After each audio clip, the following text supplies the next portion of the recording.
Cuando la gente me pregunta cómo es vivir con un lince rescatado, les digo que no es solo familia. Es el trabajador más dedicado de la casa. Y antes de que piensen que perdí la cabeza, déjenme contarles el día que lo traje por primera vez. Apenas 8 semanas, temblando dentro de un transportín que le quedaba enorme a su cuerpecito frágil. El centro de rehabilitación de fauna me llamó un martes por la mañana. Tenían un cachorro de lince, me dijeron, encontrado solo en un sendero después de que su mamá nunca regresó. Deshidratación, desnutrición, miedo. Tenía todos los síntomas de un animal salvaje que ya se había rendido. Cuando lo vi por primera vez a través de las rejas del kennel, estaba pegado al fondo, con los ojos dorados muy abiertos por la desconfianza y el pelo manchado opaco y lleno de calvas. El veterinario me advirtió que quizás no pasara de la primera semana, pero algo en esos ojos contaba otra historia. Debajo del miedo, vi destellos de curiosidad, pequeñas chispas de vida que se negaban a apagarse. Yo había cuidado temporalmente docenas de animales salvajes a lo largo de los años, pero este se sentía distinto. Tal vez fue la forma en que ladeaba la cabeza cuando le hablaba bajito, o cómo cada día se acercaba un poquito más a la puerta del kennel, como probando si la esperanza era segura. La transformación no fue de un día para otro. Durante semanas siguió siendo una sombra, escondiéndose entre los muebles de la habitación de invitados y comiendo solo cuando creía que nadie lo veía. Lo bauticé Mateo, aunque no tenía nada de valiente. Luego, poco a poco, algo cambió. Primero llegaron los suaves gorjeos cuando le llevaba la comida. Después, pasos tímidos hacia mi voz. Hasta que una mañana lo encontré dormido en un rayo de sol que entraba por la ventana, ya no pegado a la pared. A medida que Mateo se hizo más fuerte, salió su verdadera personalidad y no se parecía en nada a lo que esperaba de un lince salvaje. Mientras la mayoría de los gatos perfeccionan el arte de dormir en los sitios más incómodos, Mateo parecía interesado de verdad en todo lo que yo hacía. Me seguía de habitación en habitación, no con la indiferencia típica de los felinos, sino con la atención ansiosa de quien realmente quiere participar. Sus primeros intentos de ayudar fueron adorables, aunque totalmente inútiles. Por las mañanas lo encontraba sentado junto a mi taza de café, como si fuera mi compañero de oficina fichando el turno. Cuando doblaba la ropa, se plantaba en medio de la pila limpia, convencido de que su presencia era imprescindible. Durante las llamadas telefónicas se ponía donde pudiera mirarme a los ojos y soltaba maullidos suaves que parecían comentarios a la conversación. El centro de rehabilitación me había preparado para muchos problemas. Posible agresividad, dificultad para crear vínculo, la salvajidad que tal vez nunca se iría. Lo que no me prepararon fue para vivir con lo que parecía el asistente del hogar más entregado del mundo, aunque completamente no calificado. Y la primera vez que lo vi intentar ayudar de verdad con las tareas de la casa, no lo podía creer. ¿Desde dónde me están viendo hoy? Y sean sinceros, ¿confiarían en un lince como ayudante del hogar? Aquella mañana en que descubrí la verdadera vocación de Mateo como mi asistente doméstico autonombrado, empezó como cualquier otro martes. Iba con retraso para una videollamada, corriendo con la rutina mañanera, cuando oí un chapoteo raro que venía de la cocina. No era el golpecito suave de un gato bebiendo agua, sino algo que sonaba sospechosamente a lavado de platos. Encontré a Mateo encaramado en la encimera junto al fregadero.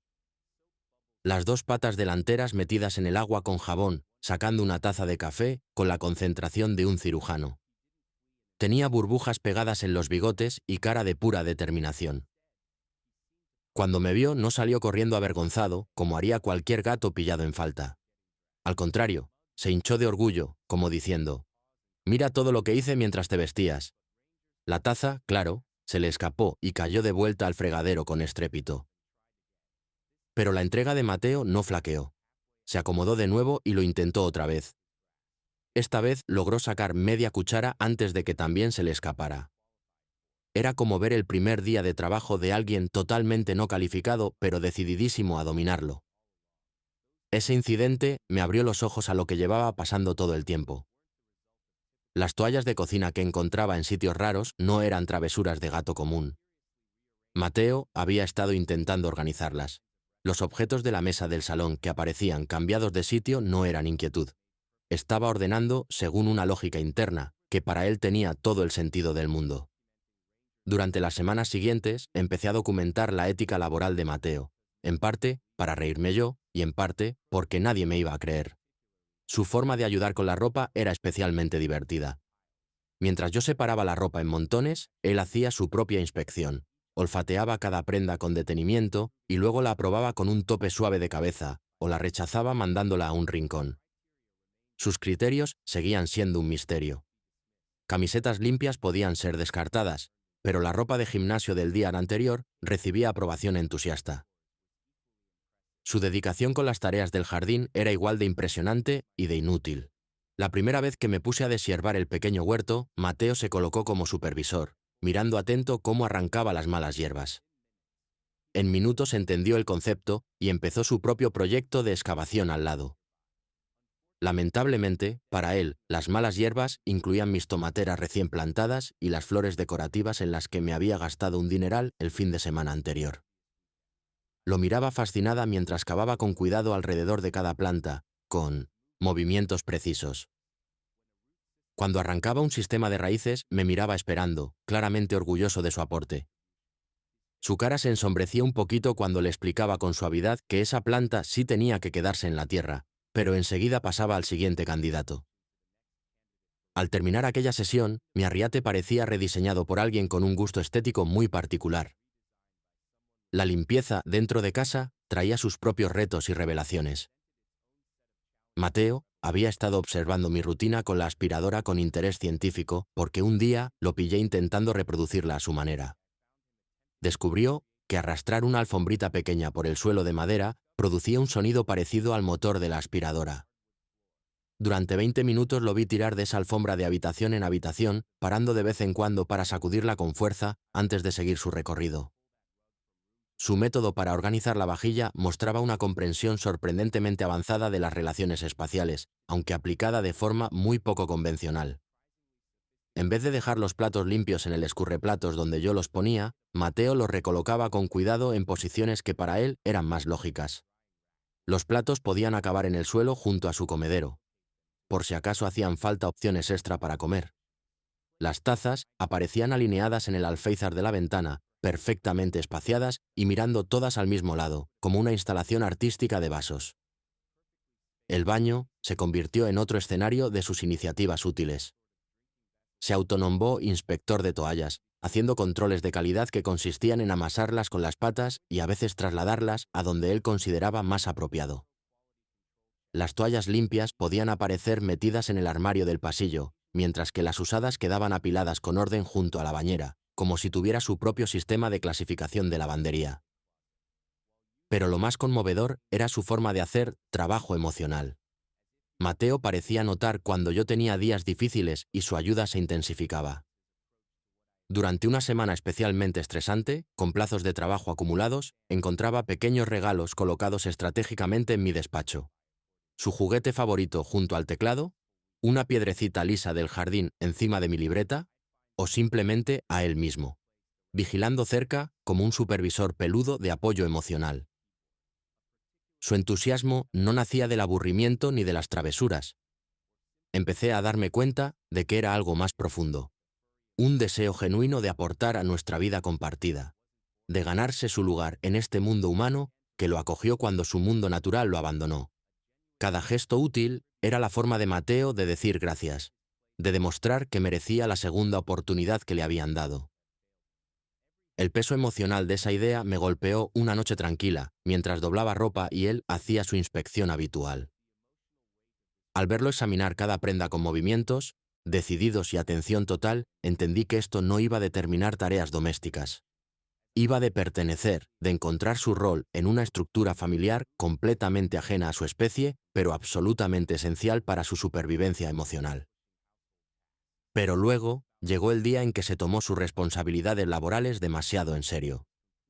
Y descubrí que tener al asistente del hogar más entregado del mundo no siempre era la bendición que imaginaba. Aquella mañana que cambió para siempre mi visión sobre la ética laboral de Mateo, empezó con lo que creía una colada normal. La noche anterior había cargado la lavadora y pensaba pasar todo a la secadora antes del café. Lo que encontré fue una escena del crimen que habría dejado perplejos a los mejores detectives. El cuarto de la lavadora parecía golpeado por un tornado muy específico y muy enfocado. La puerta de la secadora estaba abierta de par en par. La ropa limpia estaba desperdigada por el suelo en patrones que indicaban que no se había caído sola.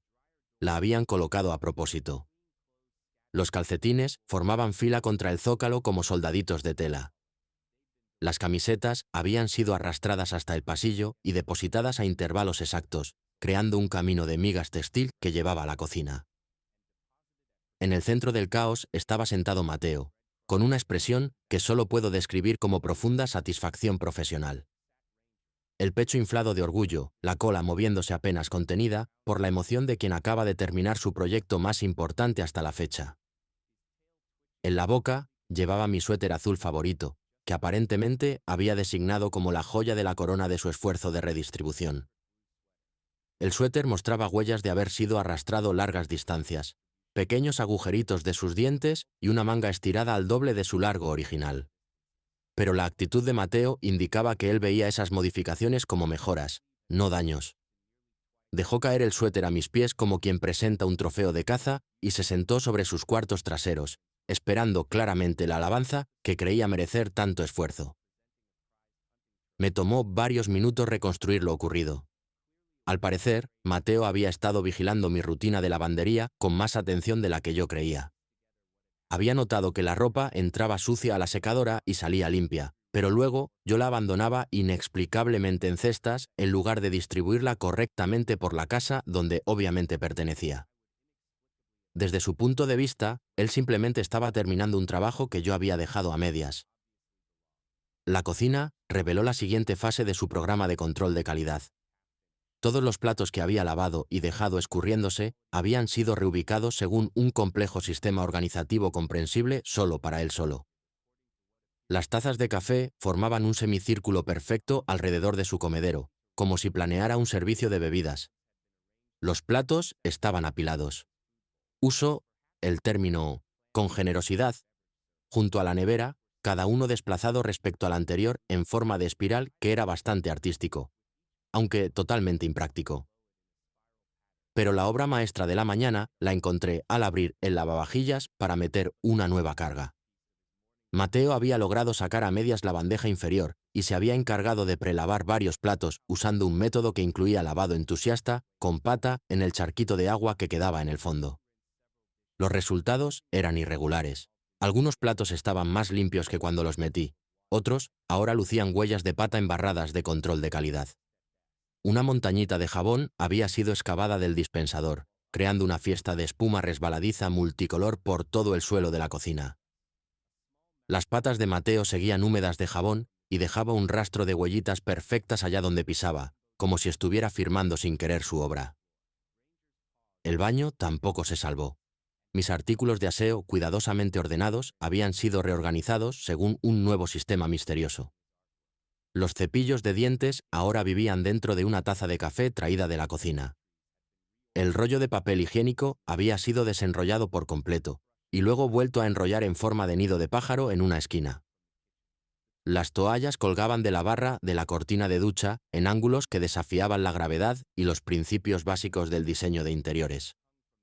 Pero fue en mi despacho donde descubrí la verdadera magnitud de la dedicación de Mateo a la eficiencia laboral. Aparentemente, había decidido que mi escritorio estaba demasiado desordenado y había tomado medidas correctivas. Los papeles importantes fueron clasificados en nuevas categorías, algunos sujetos con pisapapeles que en realidad eran piedras que trajo del jardín. Otros trasladados al sistema de archivo de desborde debajo del escritorio. El teclado de la computadora había sido limpiado a fondo con la misma técnica de lavado con pata del lavavajillas.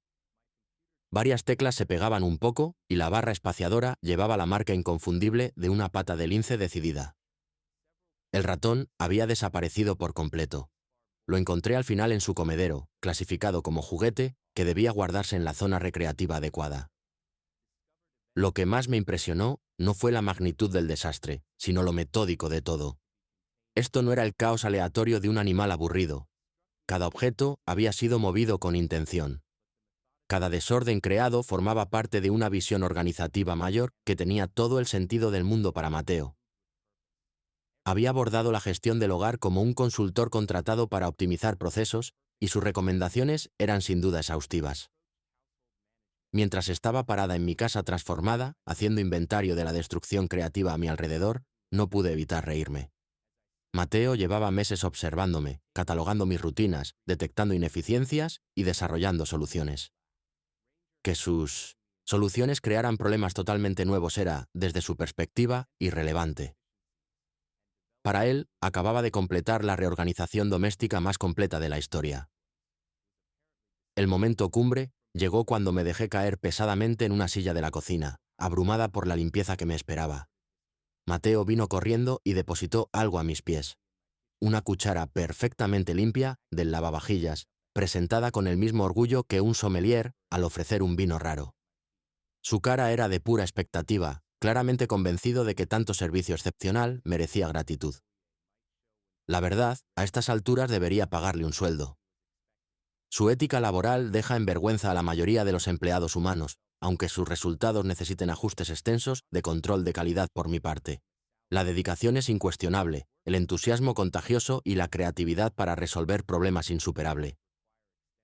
Pero mientras lo miraba sentado orgulloso entre los restos de su proyecto más ambicioso, con los bigotes todavía llenos de burbujas y las patas marcadas por el trabajo de la mañana, empecé a entender que aquí estaba pasando algo mucho más profundo. Esto no iba realmente de ayudar con las tareas de la casa. Y detrás de todo el caos y la destrucción creativa había algo mucho más hondo que cambiaría para siempre cómo entendía a este lince extraordinario y al vínculo que habíamos construido. Mientras estaba sentada rodeada del caos creativo del proyecto de reorganización doméstica más ambicioso de Mateo, algo cambió en mi forma de ver todo lo que había presenciado esos meses. La risa se apagó y una comprensión más profunda se instaló, una emoción que me apretaba el pecho. Esto no iba de tareas. Me encontré mirándolo de verdad por primera vez esa mañana. No al desastre que había creado ni a las tareas en que había ayudado, sino a él. Sus ojos dorados tenían una intensidad a la que me había acostumbrado, pero nunca había valorado del todo. Había inteligencia, sí, pero también algo más vulnerable debajo. Algo que hablaba de una necesidad profunda, casi desesperada, de aportar, de importar, de ganarse un lugar en un mundo que no estaba hecho para él. El centro de rehabilitación me había advertido de muchas cosas cuando acepté cuidar a Mateo. Me prepararon para posible agresividad al crecer, para la salvajidad que quizá nunca se iría, para la posibilidad de que nunca creara un vínculo real con humanos. Lo que no me prepararon fue para esto. Un animal tan profundamente agradecido por una segunda oportunidad que pasaba cada minuto despierto, intentando devolver una deuda que solo existía en su cabeza. Empecé a recorrer la casa con ojos nuevos, viendo más allá del desorden superficial hasta la intención detrás de cada objeto movido. Esa taza de café colocada perfectamente junto a su comedero no estaba ahí por casualidad. Era una invitación. Su forma de ponerme un sitio en la mesa, como él sabía. Las toallas del baño no estaban simplemente trasladadas, las había puesto a la altura exacta donde yo las alcanzaba más fácil, tras observar cuidadosamente mis rutinas mañaneras. Los calcetines alineados como soldados en el cuarto de lavado no eran caos disperso. Estaban organizados con precisión militar, cada par separado y ordenado por tamaño. Mateo llevaba meses viéndome clasificar la ropa y había creado su propio sistema. Que su sistema no coincidiera con el mío era lo de menos. Lo importante era que había creado uno. Su forma de participar en los ritmos de la vida doméstica. Me agaché y recogí mi suéter azul estirado, mirando los pequeños agujeritos de sus dientes. Por primera vez noté que no eran al azar. Formaban patrones regulares donde él había sujetado la tela para moverla sin soltarla. Había intentado ser cuidadoso, trabajando con las limitaciones de patas y colmillos para tareas pensadas para manos con pulgares. El ratón de la computadora en su comedero de repente tenía todo el sentido. En el mundo de Mateo, las cosas importantes tenían lugares específicos. Su comedero era el sitio más significativo de su día, donde comida y cuidado se cruzaban. Poner ahí mi ratón no era travesura, era guardarme algo que sabía importante para mí en el lugar más seguro que conocía. Pensé en la rutina mañanera que habíamos creado durante el último año. Mateo se colocaba donde pudiera verme preparar el café, sin pedir atención ni comida, solo observando. Yo creía que era curiosidad, pero ahora lo veía distinto.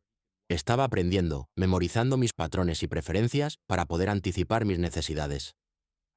Las veces que encontraba mi taza más cerca de la cafetera no eran accidentes. Eran sus intentos de agilizarme la mañana. El proyecto de excavación en el jardín también cobró nuevo significado. No estaba destruyendo mis flores. Estaba intentando ayudarme a cavar en su entorno natural.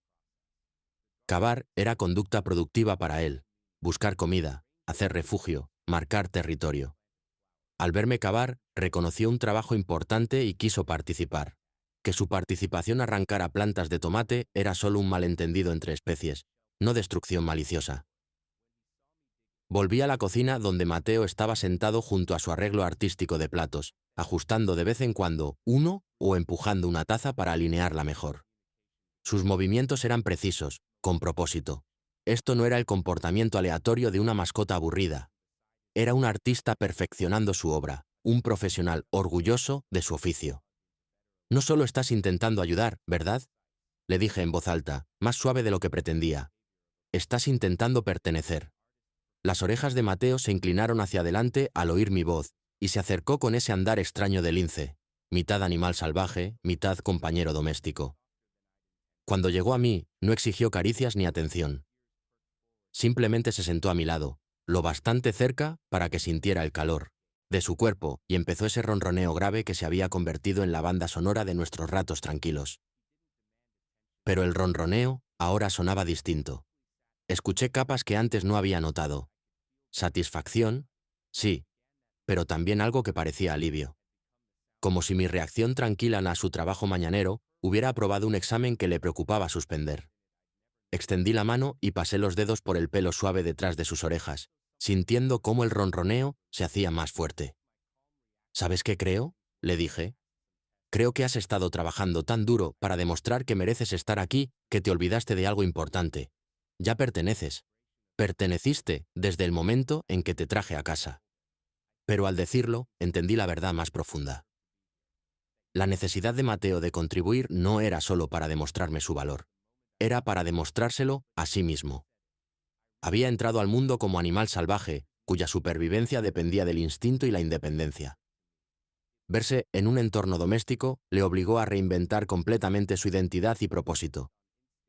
Su ayuda en casa no eran travesuras mal dirigidas. Era su forma de crearse un nuevo rol en un tipo de manada totalmente nuevo.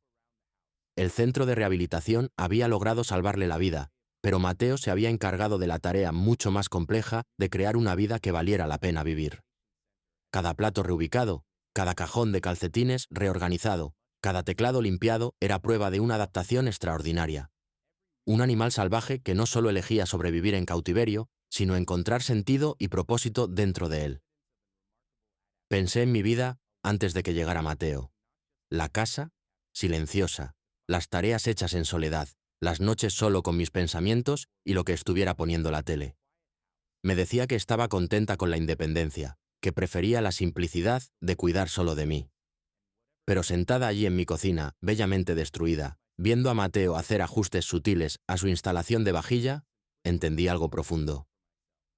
Él no solo había intentado ayudarme con las tareas, me había estado enseñando sobre compañía, sobre compartir espacio y propósito con otro ser. Su determinación por aportar me había obligado a ir más despacio, a prestar atención, a encontrar alegría en los pequeños momentos domésticos que antes pasaba sin pensar. Esas mañanas en que lo encontraba, esperando junto a la cafetera, no eran solo ganas de ayudar. Eran invitaciones a empezar el día con conexión en vez de soledad. Las sesiones de doblar ropa, donde inspeccionaba cada prenda, habían convertido una tarea aburrida en algo compartido. Incluso sus proyectos útiles más caóticos habían traído risa y maravilla a rutinas que se habían vuelto mecánicas y sin gracia. Yo creía que lo había salvado aquel día. Traje a casa un cachorro de lince asustado y desnutrido. Pero quizá la verdad era más complicada. Quizá nos habíamos salvado mutuamente. Él de un mundo que no tenía lugar para un lince huérfano, y yo de una vida que se había vuelto demasiado pequeña, demasiado predecible, demasiado centrada en la supervivencia individual en vez de en conexiones con sentido. Mateo había dejado de ajustar sus platos y ahora me miraba con esa mirada dorada intensa, como si notara el cambio en mi comprensión. Yo lo miré de vuelta, realmente lo miré, y vi no solo a un animal rescatado que aprendió a vivir con humanos, sino a un miembro de la familia que había elegido construir una vida conmigo, con todos los retos y alegrías que traen las verdaderas asociaciones. Pensé que te estaba salvando a ti, susurré, rascándole debajo de la barbilla, mientras su ronroneo se hizo más profundo. Pero quizá este lince trabajador me ha estado salvando a mí todo este tiempo, una locura tras otra. Si esta historia te sacó una sonrisa hoy, compártela con alguien que necesite recordar que las conexiones más importantes suelen llegar disfrazadas de hermoso caos, y que a veces lo mejor que podemos hacer los unos por los otros es simplemente presentarnos listos para ayudar, aunque no tengamos ni idea de lo que estamos haciendo.